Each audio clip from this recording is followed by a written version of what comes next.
माजी मंत्री धनंजय मुंडे यांचा पाय आणखी खोलात जाण्याची शक्यता आहे, कारण कृषी विभागातील घोटाळ्याची ईडीकडे तक्रार दाखल करण्यात आली आहे।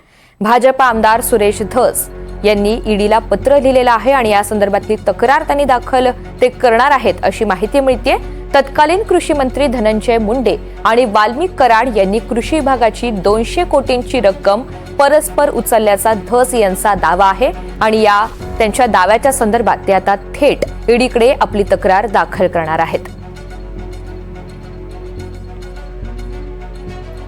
अक्षय कुडकेलवार आपल्याला या सगळ्या संदर्भात अधिकची माहिती देणार आहेत। अक्षय, सुरेश धस यांचा नेमका आक्षेप काय आहे, आरोप काय आहे आणि या सगळ्या संदर्भात ते आता ईडीकडे नेमकी कशी तक्रार करतील?